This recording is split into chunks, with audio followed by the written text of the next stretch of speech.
Bonjour à tous et bienvenue dans le canapé de la rédac de Radio Notre-Dame. Il est vrai que nous désirons tous le bonheur et que nous souhaitons tous que ce bonheur soit constant.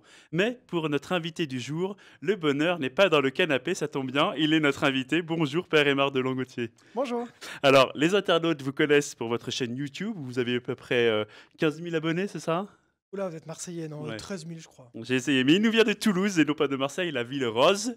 Et aussi, on vous connaît bien sûr pour votre participation dans la vidéo de Thibaut InShape il y a à peu près 2 ans. Alors, vous sortez ce livre aux éditions première partie, Le bonheur n'est pas dans le canapé, 40 jours pour devenir acteur de sa vie. Alors, on est en fin de carême. Est-ce que c'est un livre qui s'adresse plutôt à ceux qui vivent le carême ou est-ce que ça peut se vivre même l'été ou pendant l'Avent? Ça peut se vivre à n'importe quel moment, et là d'autant plus qu'il nous reste presque 10 jours jusqu'à la fin du carême. Mhm. Et donc sur mon compte Instagram, j'ai pris les meilleurs défis des 40. J'en ai pris 10 pour que vous puissiez vivre une bonne fin de carême. Bonne fin de carême d'ailleurs, et donc ces 10 jours, vivez-les bien. Alors ce livre, il est intéressant parce que du coup, vous partez d'un, on va dire peut-être d'une chose un peu simple, à ne pas penser à deux choses à la fois, ne pas reporter avec une petite explication, et puis un défi. Comment vous les avez trouvés ces défis? Ces défis, c'était la partie la plus compliquée, je dirais, à rédiger dans le livre. J'étais plus à l'aise dans le développement de l'idée. Hmm. Et ces défis, je les ai d'abord écrits en me disant: qu'est-ce que j'aimerais faire suite à cette idée, ce thème que je développe? Qu'est-ce que j'aimerais faire? Qu'est-ce que j'aimerais mettre en action? Donc, je me suis mis à la place de celui qui ferait le défi en essayant de viser de manière juste, réaliste et concrète. Alors justement, le bonheur n'est pas dans le canapé. Cette phrase n'est pas de vous, mais du pape François lors de la veillée à Cracovie. Nous sommes en juillet 2016, et c'est ce qu'il dit en fait dans le but, c'est-à-dire que le bonheur, c'est d'agir, c'est d'être acteur de sa vie et pas d'être passif comme nous en ce moment. On est d'accord? Exactement, le pape François dit bien: «Le bonheur n'est pas dans le canapé, mais il est dans la marche et dans le fait de mettre des chaussures de marche». Mm. Et donc toute l'idée du livre, évidemment, est dans ce parcours progressif, d'amener à ce déclic pour pouvoir, comprendre par soi-même que le bonheur n'est pas dans le canapé, il se situe, Alors justement, est-ce qu'on peut revenir un peu sur la vidéo avec Thibaut InShape? On sait que ça a été une vidéo qui a été extrêmement regardée, plus de 1 500 000 vues. Alors je ne vous poserai pas la question de savoir si vous avez marié Thibaut InShape parce qu'il disait que si la vidéo faisait plus d'1 million de vues, vous célébreriez son mariage avec, Justine. Mais, parce que déjà c'est sa vie intime et ça ne nous regarde pas. Mais est-ce que enfin, il expose quand même assez bien sur les réseaux sociaux. Donc si on le suit un petit peu, ouais. on voit qu'il a demandé Justine en mariage, et qu'ils se marieraient en juillet 2024. D'ici là, Thibaut, si tu Si m'entends, tu nous regardes. Mais en tout cas, est-ce qu'il y a eu du fruit, vous pensez, pour vous en tant que prêtre, après cette vidéo justement? pour moi, en tant que prêtre, je ne suis pas là pour mesurer les fruits. Personnellement, je m'en fiche un peu. Mmh. J'ai fait cette vidéo en me disant: c'est le moyen de pouvoir toucher jeunesse qui ne vient plus dans nos églises. En fait, 3/4 des collégiens français ont vu cette vidéo, Ouais. et plus. Et surtout, c'était, pour moi l'occasion de pouvoir, être un peu présent sur les réseaux sociaux et de répondre de manière simple et concrète à toutes les questions que j'avais, et il y en Mmh. a eu énormément, et je rejoins tous les prêtres influenceurs Oui. qui ont une messagerie qui déborde parce que notre jeunesse a soif d'absolu, elle est paumée et elle se raccroche à, des petites, bouées de sauvetage que nous sommes pauvrement, et en tout cas là, c'est le moyen de témoigner de manière, très directe. Les jeunes qui me contactent, je les oriente systématiquement vers des prêtres. Oui. Voilà, je n'entretiens pas de relation, Virtuel, ouais. virtuelle avec eux, ni de conversations trop longues. Je les renvoie vers des prêtres parce que, voilà, on ne pourra pas faire l'économie de rencontrer un prêtre. Tout ne se passe pas sur les réseaux sociaux. Et justement, d'ailleurs, dans cette vidéo, ce qui est intéressant, c'est que vous expliquez ce que c'est que la propédeutique, ce que c'est qu'une aube, ce que c'est qu'un sacrement, comment on encense. D'ailleurs, vous faites un magnifique tour d'encensoir. Exactement, Je vous renvoie vers la vidéo qui est bien réussie. quand je vais dans des paroisses, maintenant tous les servantels viennent regarder Père ce que je sais faire. Je fais: «Oh». Mais en même temps, ça montre qu'il y a aussi peut-être une ignorance peut-être de ce que c'est que l'Église, plutôt qu'une défiance.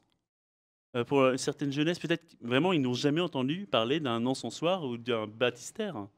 Ah oui, c'est ça la grande richesse de notre époque, c'est que ma génération, de trentenaires et moins, et même plus de défiance ni d'anticatholicisme, c'est qu'ils Mmh. n'ont rien. Ils n'ont rien, donc c'est un vrai champ en jachère. Et donc c'est là où on peut énormément travailler, semer l'évangile. Et en fait, ils ont vraiment une soif d'absolu, une soif d'exigence. Quand on leur présente l'évangile de manière accessible, avec notre jeunesse et notre énergie, bien, du coup, on a du répondant en face. Ouais. Et j'ai une question quand même parce que vous êtes prêtre diocésain, dans la paroisse dans le diocèse de Toulouse. Rappelez-moi le nom de votre paroisse? Je suis en paroisse à Balma, je suis vicaire. Vicaire, voilà. Voilà, donc c'est-à-dire que j'ai un curé au-dessus de moi qui est merveilleux et qui m'a demandé de le placer, ce mot merveilleux. Merveilleux, voilà. On parle pas du gâteau, on est d'accord? Non, mais justement parce que l'Église, contrairement à ce qu'on pense, n'est pas, décidée que par un seul homme, elle se vit aussi de manière locale. Et en tant que youtubeur, influenceur, on peut dire modestement, parce que, par rapport à Thibaut InShape, ça restera toujours beaucoup moins, mais quand même, vous adressez au monde entier. Quels sont, les risques finalement d'être à la fois une personnalité sur internet et en même temps un prêtre, dans une paroisse avec, des âmes que vous devez guider à Dieu? Comment vous gérez les 2 en fait?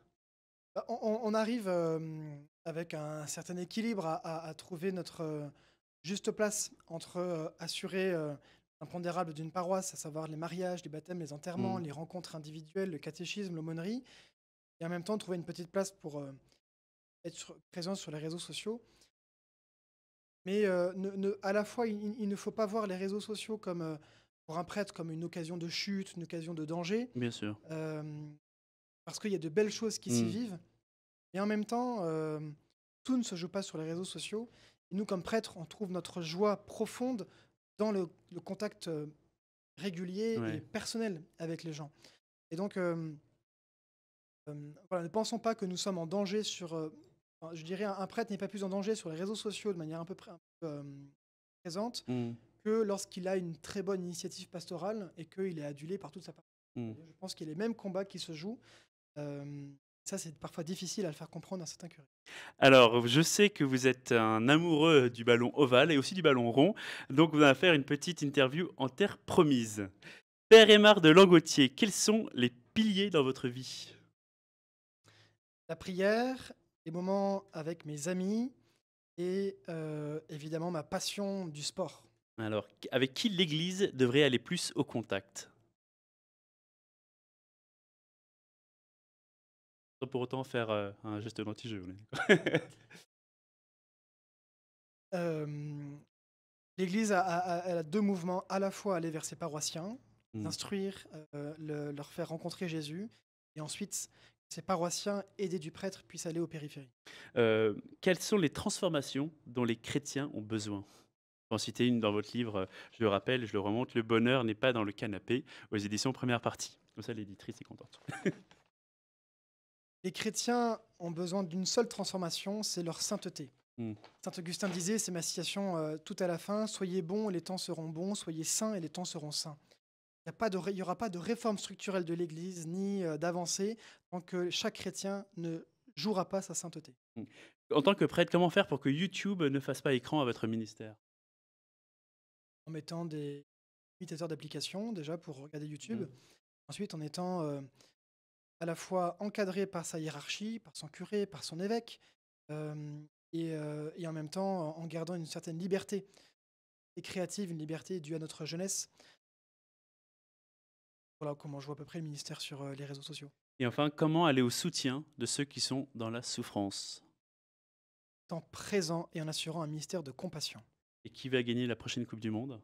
C'est les Français avec, Ntamak, et au moins une dizaine de Toulousains, comme titulaires. C'est ça, donc en fait, c'est vrai que le 15, le Stade Toulousain est à peu près l'équipe de France à quelques exceptions Le près. Stade Toulousain sera champion du monde, ouais. Champion du monde. Bon, en attendant, on verra ça, on suivra ça avec intérêt. Merci Père Aymar de Langotier. Je rappelle votre livre Le bonheur n'est pas dans le canapé. Ça tombe bien, en tout cas c'est un bonheur de vous avoir. 40 jours pour devenir acteur de sa vie. Bonne journée, bonne fin de carême. Merci d'être de plus en plus nombreux à nous suivre. Merci à Emiliono qui a préparé ce plateau et à très bientôt.